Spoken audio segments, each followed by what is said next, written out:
Hello health seekers, Inga from Health Origins here. So today I'm gonna show you how to make a yummy vegan cottage pie. So I've got a bigger one to show you. So that's how it looks like. So let's begin. So first of all, you need to peel and steam the potatoes. So steam them until they are soft with a fork. I boiled some potatoes until they are soft, and I'm gonna just pour water off them just in case we're gonna need to add some more when mashing, and also to use for soups and stocks as well. Don't throw this water, it's really good, it's got some nutrients in it. Oops. And now with the potatoes we just want to mash them. So yeah, so for this you need to make sure that your potatoes are nice and soft, really fork tender, and that you mash them as soon as they are boiled, so then it's so much easier. So yeah, so the potatoes are nice and mashed now, nice and tender, and we want to cool them down. So I've got my food processor here and we'll prepare our ingredients. I've got about a cup of chickpeas that I'm gonna add at the bottom there. Then I've got my cauliflower. So this is a small head cauliflower that I've coated. And you know, I'm adding even the stalk and everything and a few leaves. That's absolutely fine. And I'm gonna whiz it now a few times.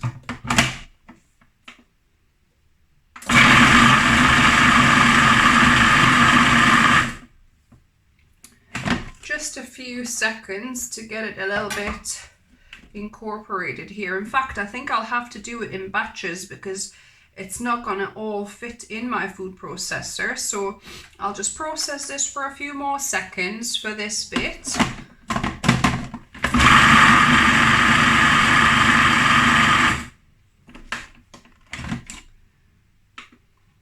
So you want to kind of pulse it or blend it until it's smooth. Well, it's not smooth, sorry, it's bitsy, so you can still see bits, but it's not massive chunks. And I got a larger bowl here because we've got quite a bit of ingredients. So it's kind of more or less consistency of rice. So this is an optional ingredient. This is my fennel bulb. So half of one large fennel bulb I'm gonna add, but you don't have to put it if you don't have it. And then I'm gonna add 2 carrots that I've kind of just roughly chopped. So I'm gonna process those a bit.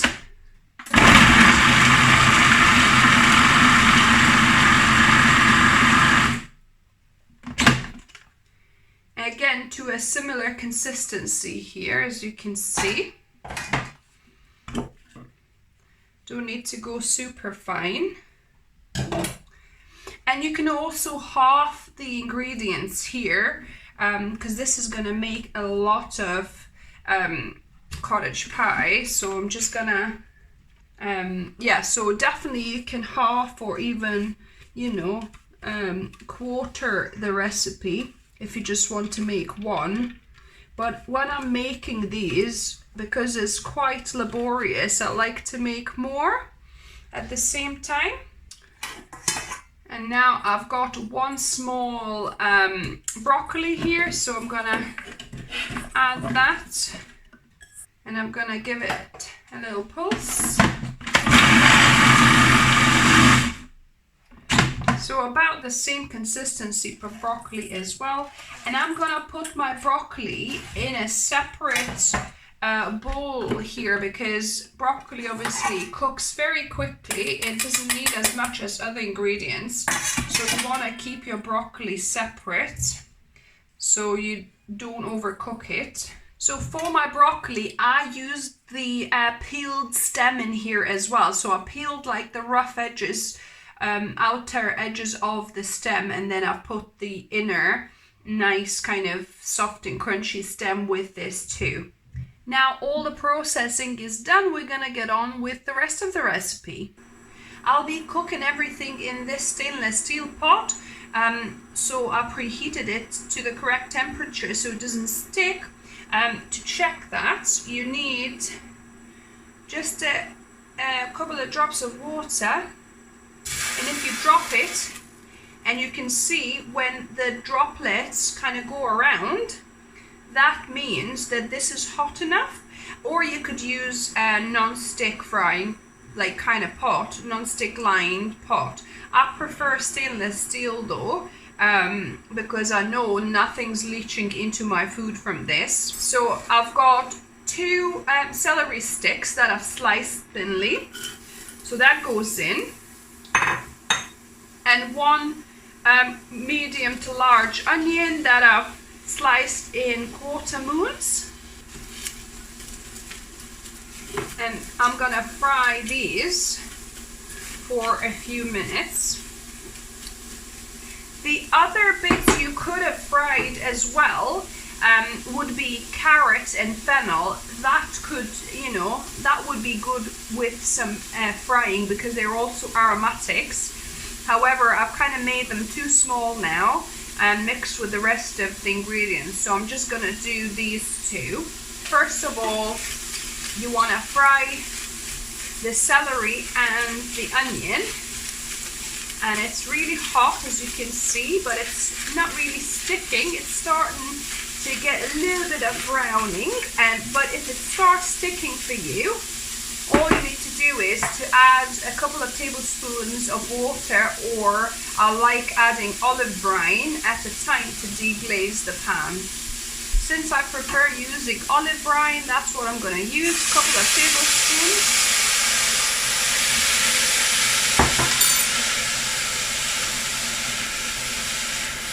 Apologies about all of the steam here.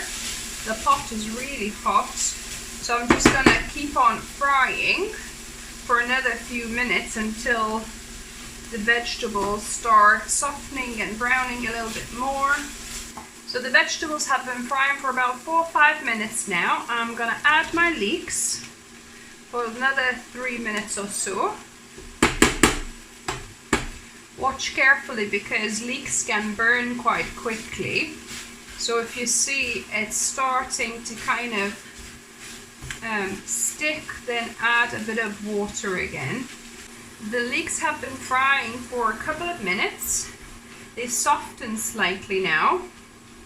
And I'm gonna add my garlic for the last minute or so, just until it becomes aromatic. So this is 4 cloves of garlic, chopped up.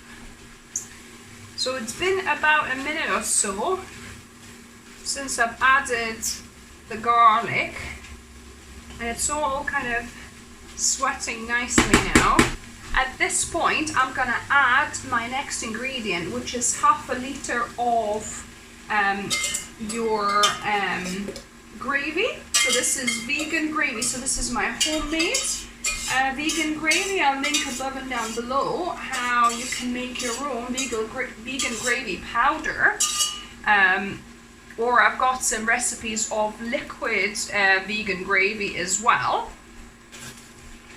Just gonna mix it in to stop anything from burning. And now I'm gonna add a couple tablespoons of soy sauce here. If you're obviously soy free, then you can skip that. You can add a little bit of salt if you like, and you can either add some yeast paste or Marmite, right? But I'm gonna add 1 tablespoon of miso paste. So you could add either or, and I'm gonna make sure to dissolve the miso paste in this gravy here, in this vegetables. Make sure it's all nicely dissolved and not lumpy.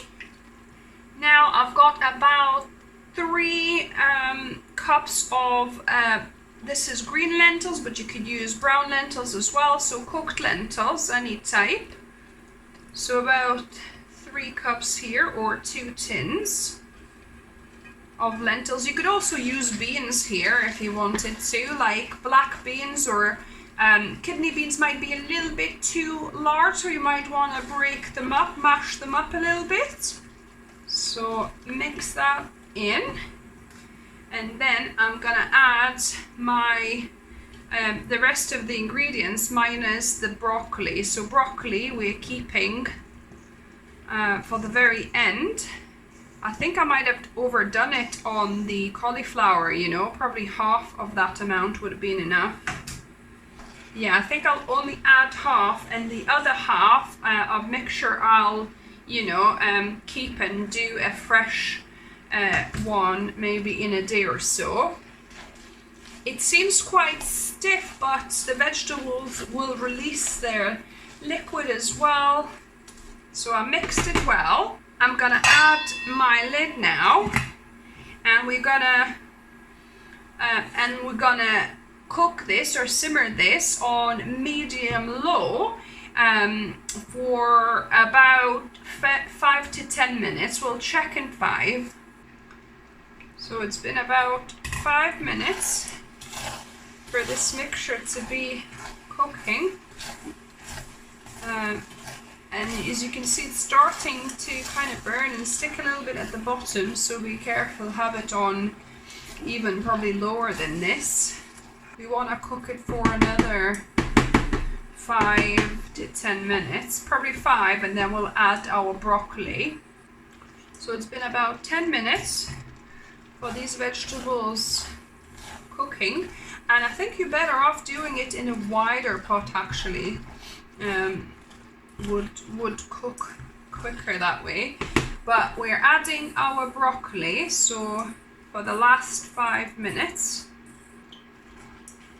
I'm gonna mix this up, and I'm also gonna add a couple of tablespoons of my chicken seasoning, so vegan chicken seasoning that I make myself.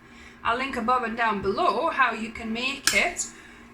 Or you know, you could add store-bought seasoning. However, you know, be careful not to oversalt it. If the store-bought seasoning has salt in there, you know, you might not want to add too much because your mixture might be too salty, because we added miso paste and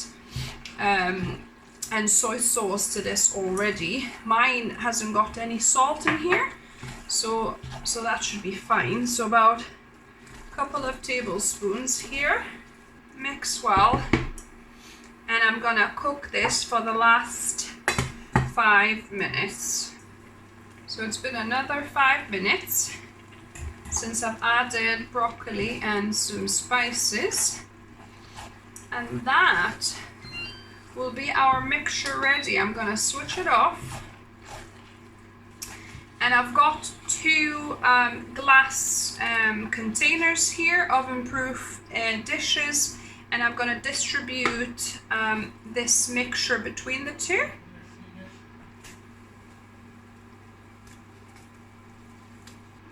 As you can see, my bottom got a bit burnt, but it'll wash out eventually. This is almost a little bit too much actually. I probably need actually the same container, 2 larger containers, because it's too much for this one and the small one. So let me grab a bigger container. So I've found a bigger container, so I've distributed them evenly and evened out the surface. So these are ready now for the potato topping. Now onto the potato topping. So here I've got about 3 and a bit cups of mashed potatoes. So this is just literally boiled potato that I mashed without any liquid. So quite stiff mixture. To that, so this has been in the fridge and chilling. To this I'm gonna add about 4 tablespoons of coconut kind of cream, the you know, from the top of the coconut milk tin. For whatever reason, it used to be solid. Now it's kind of more runny, but that's fine, you know, because we need a little bit of liquid in here to help us mash this up. Then I'm gonna add half a teaspoon of salt to this, 1 teaspoon of onion powder, and half a teaspoon of garlic powder. And I'm gonna blitz it up with my stick blender, Bamix stick blender.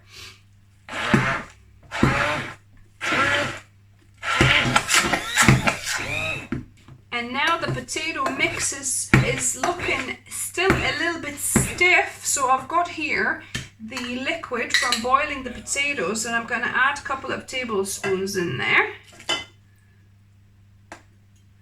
So definitely keep that liquid handy for other recipes and soups and stews and things like that, or adding a little bit to your mashed potatoes to make them softer.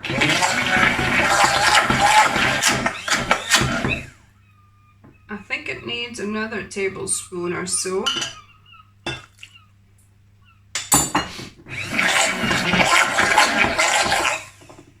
Now that is looking nice and soft now.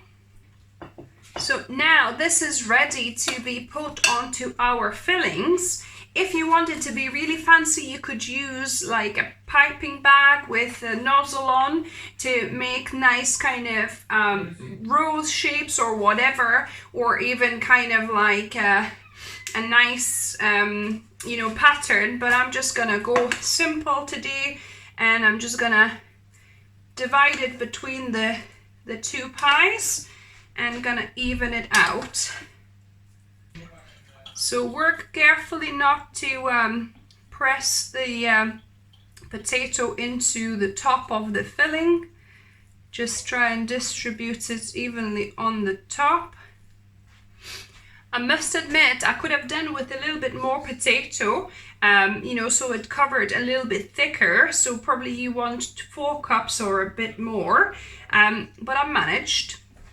So now you can make a nice pattern with the fork if you like, just like so.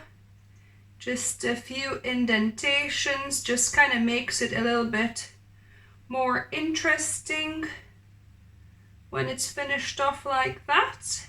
There you go. So these are now ready to go into the oven at 200 degrees Celsius. I've preheated the oven, and we're going to bake these for about 45 minutes. So my cottage pies have baked for 45 minutes in total.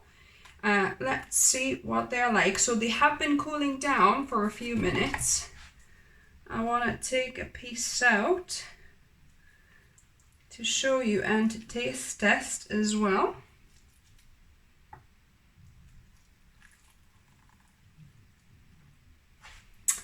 So yeah, have a look. It holds up pretty good. So there you go. That's my vegan cottage pie, and now we need to taste test this. And now on to the taste testing. So let's have a look. It's looking good. Yeah, like I said, I wish I had a little bit more potato on the top because I love the potato topping. But let's give this a go.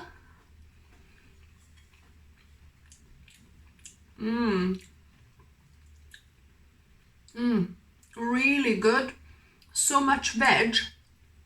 This is a perfect way to use up whatever veg you've got, you know, sweet potatoes, a butternut squash or courgette. Whatever kind of vegetables, even cabbage would work here, I think. Really good. If you guys need a bit more salt, always can add a little bit of salt. I think that's just about right, maybe a smidgen. But yeah, no, this is really good, guys.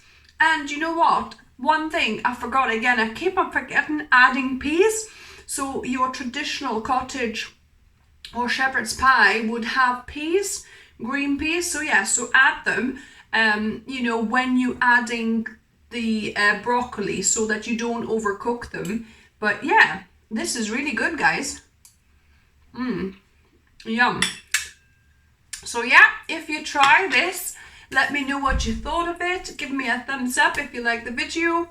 If you're new to the channel, welcome and subscribe for more videos. I try and upload a couple of videos for you guys every week. And as always, remember, food is fuel. So be mindful of what you put in your body. Until next time.